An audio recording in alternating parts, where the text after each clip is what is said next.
कपड़े धोने वाली बहू। शादी के पहले से ही विभा को कपड़े धोने का बड़ा शौक था। कभी नल के नीचे तो कभी तालाब के पास। अरे मेरी नीली वाली लुंगी नहीं दिख रही है। विभा की अम्मा, कहाँ रखी है लुंगी? अरे वो तो विभा ने परसों ही धोकर रखी थी आपकी अलमारी में, देखो वहीं होगी। वो ना मैंने आज धो दी, मुझे लगा कि गंदी हो गई होगी।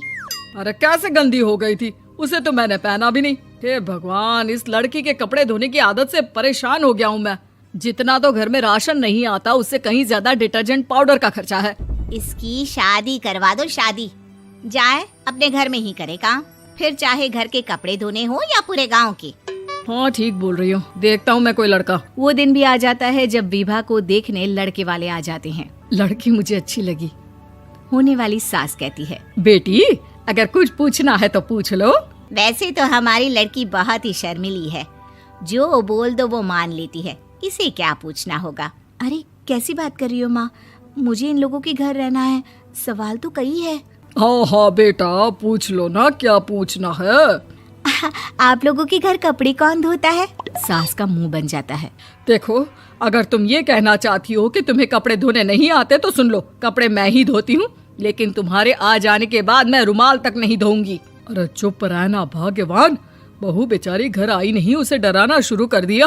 वो क्या है ना बिटिया, अभी तक तो ये कल्लू की माँ ही धोती थी, लेकिन अब तुम्हारे पापा तो दहेज में वॉशिंग मशीन देंगे ही।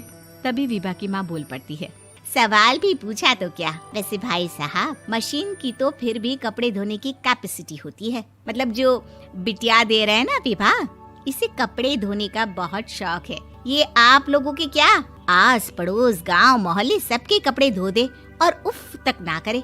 बाहर देखा नहीं आपने कितने कपड़े सूख रहे हैं?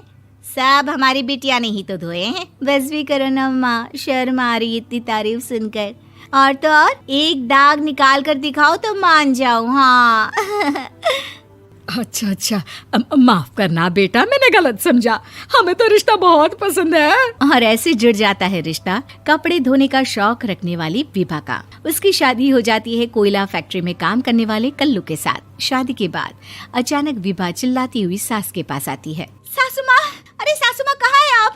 ये तो धोखा है, धोखा दिया आप लोगों ने मुझे। इसे ससुर के चक्कर के बारे में पता चल गया।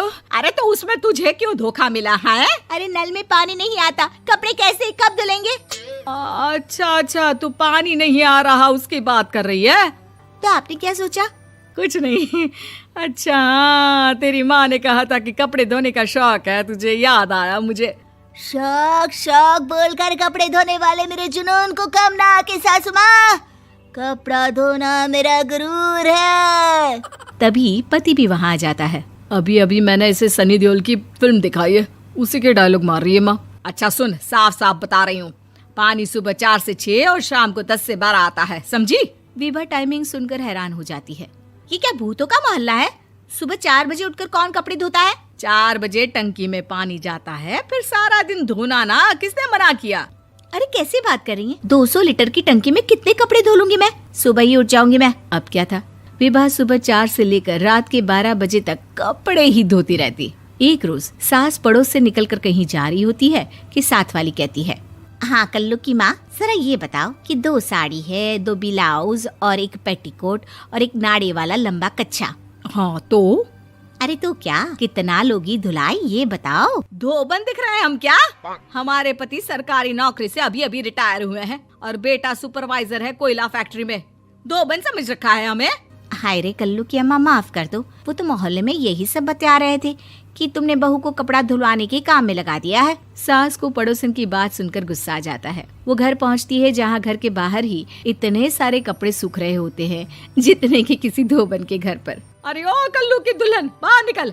माँ जी यहीं आ जाओ, बाथरूम में चादर धो रहे हैं हम। अरे अभी हम धोते हैं, तुमको बाहर निकलो। ये आस पड़ोस वाले बोल रहे हैं कि हम बहू से कपड़े धुलवा कर उसे कपड़ा धोने वाली बना दिए हैं। अरे छोड़ो ना माँ जी, किन लोगों की बातों में आती हो? आस पास के लोगों का तो काम ही होता है कि वो किसी तरह सास बहू को लड़ा दे। बहू सारे घर के कपड़े धोती है, ये क्या कम है? बोलिए। सास को भी लग जाता है कि वो बहू का ये सनकीपन नहीं छुड़वा सकती, इससे अच्छा है कि खुद ही चुप हो जाए। एक रोज सास और बहू मंदिर जाते हैं, जहाँ सास की साड़ी वहाँ खड़ी भीख मांगने वाली से मिलती है। माँ जी क्या बात है, आपकी साड़ी उस भिखारन से कितनी मिल रही है ना? हाँ हाँ देखो तो, दोनों की साड़ी मिल रही है। क्या बात है कल्लू की अम्मा, तुम खुद को तो अफसर की बीवी बताती हो और ऐसी सिंपल सी प्लेन साड़ी पहनकर घूमती हो। सिंपल और प्लेन नहीं है ये साड़ी। तो क्या सोने के धागे से फूल बने हैं? कुछ भी सासू माँ, कुछ भी। हाँ बने थे इस साड़ी में सोने के धागे से फूल। मेरे पति लेकर आए थे मद्रास से स्पेशली मेरे लिए 10,000 की। ताहे भाई साहब इस भिखारन के लिए भी सेम टू सेम साड़ी लेकर आए होंगे 10,000 की। सास उस वक्त तो कुछ नहीं कहती, लेकिन बहू के साथ घर आती है और अलमारी से एल्बम निकाल कर लाती है। ये साड़ी देख रही है, ये वही साड़ी है जिसे मैंने अभी पहना था। इस साड़ी में ये जो चमकदार फूल दिख रहे हैं ना, ये सोने के धागों से काढ़े गए हैं। लेकिन तू लोकल वॉशिंग मशीन ब्रश से घिस घिस कर सारे फूलों को निकाल कर साड़ी प्लेन कर दी।